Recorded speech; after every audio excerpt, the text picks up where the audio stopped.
नमस्कार दोस्तों, बहुत स्वागत है आपका लाइव्स ऑफ इंडिया वुड में। दोस्तों, आज बात करेंगे उस चीज की जो भारत में देखने को नहीं मिलती। हालांकि ये चीज बहुत दिनों से चल रही थी और एक न एक दिन इसको आमने सामने होना था। मैं किसकी बात कर रहा हूं? भारत सरकार और सुप्रीम कोर्ट की।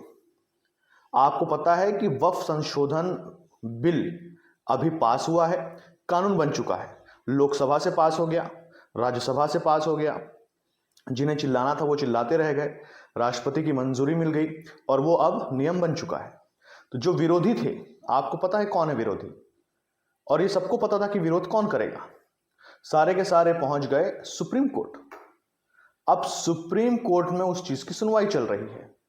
सुप्रीम कोर्ट बार बार सरकार को निर्देश दे रहा है कि आपको ये करना है, आपको वो करना है।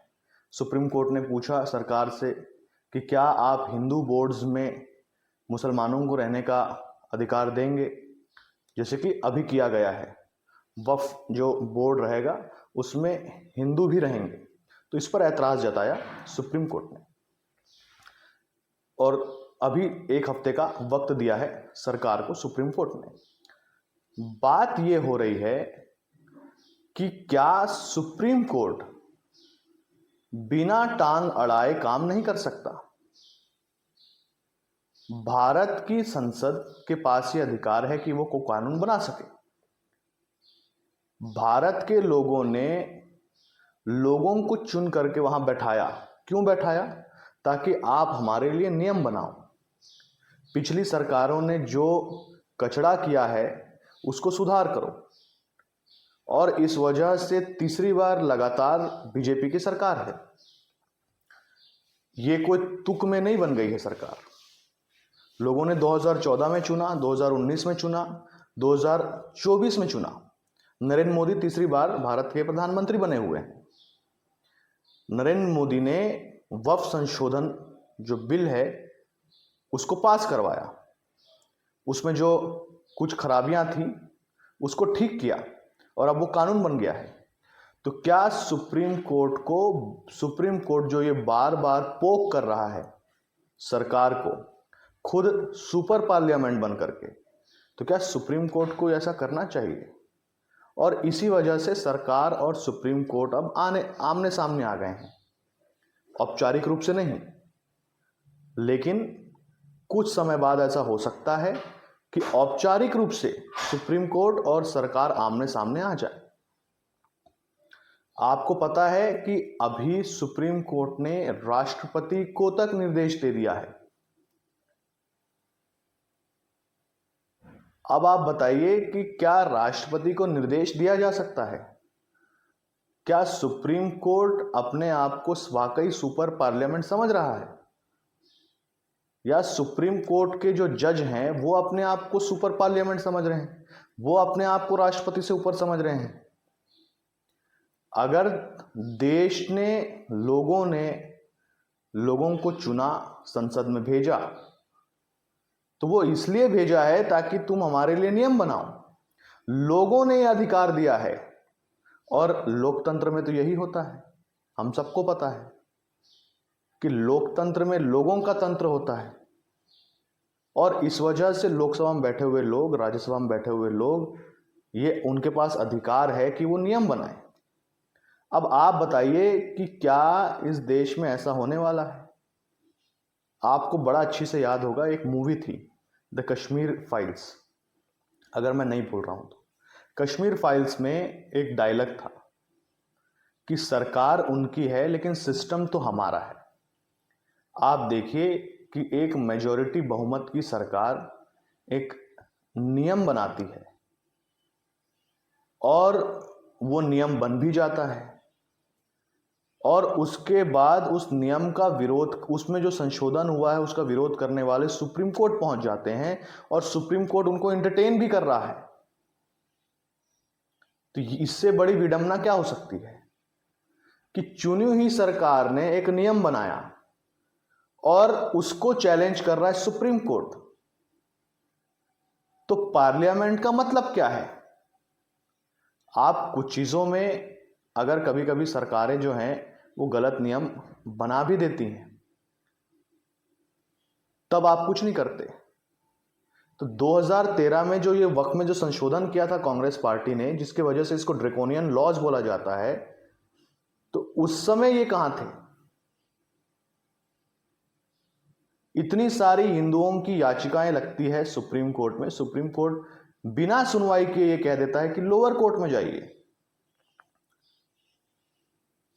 लेकिन जब इसका मामला आया जहां सुप्रीम कोर्ट को यह दिखाना था कि हम बहुत बड़े सुरमा हैं, हम बहुत बड़े मसीहा हैं, हम सुपर पार्लियामेंट हैं, तो सुप्रीम कोर्ट को तो लोगों ने नहीं चुना। सुप्रीम कोर्ट में जो लोग बैठे हुए हैं उनको तो लोगों ने नहीं चुना, वो तो कोलिजियम सिस्टम से आते हैं। वहां कौन सी डेमोक्रेसी है? अब ये तो शराफत है सरकार की कि सरकार ऐसा कुछ कह नहीं रही है, क्योंकि सरकार अपने ऊपर ये दाग नहीं आने देना चाहती कि सरकार अनडेमोक्रेटिक है। डेमोक्रेटिक सरकार को वैसे ही जो लेफ्ट का सिस्टम है वो अनडेमोक्रेटिक कहता है, इसलिए सरकार कोई कदम नहीं उठा रही है। लेकिन ये गलत है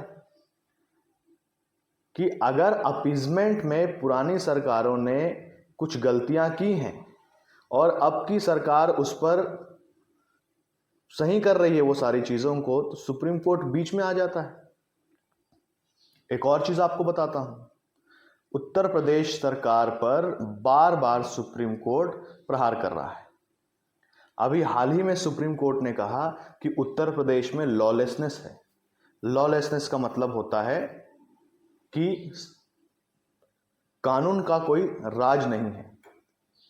तो पश्चिम बंगाल में सुप्रीम कोर्ट का कानून का राज दिखता है, और उत्तर प्रदेश जहां पे इतनी मुस्लिम आबादी होने के बाद भी दंगे फसाद नहीं हो रहे हैं, वहां पर सुप्रीम कोर्ट को लॉलेसनेस दिखती है।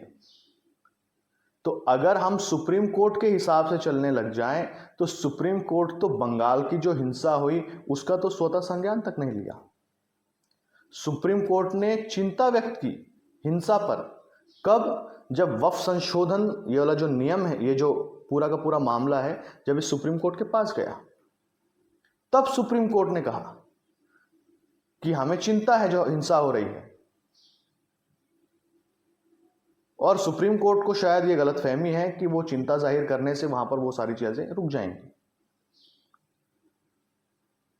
तो देखिए, ये बात बिल्कुल सही है कि आज भी एक सिस्टम है जो लेफ्ट के लिए काम करता है, वो जो इस्लामिस्ट लॉबी है उसके लिए काम करता है। उपराष्ट्रपति जगदीप धनखड़ ने अभी लताड़ा है सुप्रीम कोर्ट को। उन्होंने कहा है कि आप राष्ट्रपति को निर्देश दे कैसे सकते हैं, और ये सत्य बात है। राष्ट्रपति हमारे यहां का सुप्रीम कमांडर होता है, वो तीनों सेनाओं का प्रमुख है, और ये व्यवस्था हमेशा चली आ रही है। तो क्या सुप्रीम कोर्ट खुद को वाकई इस देश का गार्डियन समझने लगा है? क्या सुप्रीम कोर्ट चुने हुई लोगों की जो पार्लियामेंट है, जो संसद है, उससे खुद को ऊपर समझने लगा है? और सुप्रीम कोर्ट अगर यही नहीं रुका, बार बार ये जो हस्तक्षेप कर रहा है कि सरकार पहले मन बनाती है, उसके बाद नियमों को बनाती है, उसके बाद लोकसभा से उसको पास कराती है, राज्यसभा से पास कराती है, और उसके बाद राष्ट्रपति से उसको मंजूरी भी मिल जाती है, लेकिन अटक कहां जाती है बात? सुप्रीम कोर्ट में। तो जिनकी सरकार नहीं है वो भी ताकत का फायदा उठा रहे हैं, इल्लीगल ताकत का। अगर कुछ आपको उस बिल में समस्या है तो सुप्रीम कोर्ट वाकई उसमें सुनवाई करे, यह अधिकार है सुप्रीम कोर्ट का। एक तरफ से वो गार्जियन है, लेकिन आप सरकार की हर बात पे अंकुश नहीं लगा सकते। आप इस देश में ये माहौल नहीं बना सकते कि हम सबसे ऊपर हैं। सबसे ऊपर हमेशा इस देश की संसद रहेगी, चाहे वहां बीजेपी की सरकार हो, चाहे वहां कांग्रेस पार्टी की सरकार हो। और ऐसा मैं समझता हूं कि ये जो टसल है इसे जल्द से जल्द खत्म हो जाना चाहिए, क्योंकि ये टसल भारत ही नहीं विदेश में भी एक गलत मैसेज देता है कि भारत में तो सरकार और सुप्रीम कोर्ट के बीच में ही नहीं बन रही है। इसलिए ये टलसल जल्द से जल्द सुलझना चाहिए। सुप्रीम कोर्ट के जो बड़े लोग हैं और भारत सरकार में जो बड़े लोग हैं उनको आपस में बात करनी चाहिए और ये सारी चीज़ों को सुलझा लेना चाहिए। इससे छवि खराब हो रही है और उन लोगों को इसकी सहायता मिल रही है जो नहीं चाहते कि इस तरीके की जो बिल्स हैं वो पास हो और ये जो अपीजमेंट पॉलिटिक्स है वो खत्म हो। और सुप्रीम कोर्ट का ये जो बार बार ये जो रवैया है कि एक तरफ अगर कोई समस्या होती है एक वर्ग के खिलाफ एक तरफ, तो सुप्रीम कोर्ट आंख बंद करके बैठ जाता है, वहां पर सुनवाई नहीं होती है। लेकिन ये जो दूसरा सिस्टम है, लेफ्ट का जो सिस्टम है, वहां पर सुप्रीम कोर्ट बार बार अपनी नाक लेकर के आ जाता है। अगर आपको ये वीडियो पसंद आया हो तो इस चैनल को सब्सक्राइब करिए, वीडियो को लाइक करिए और आगे बढ़ाइए। धन्यवाद।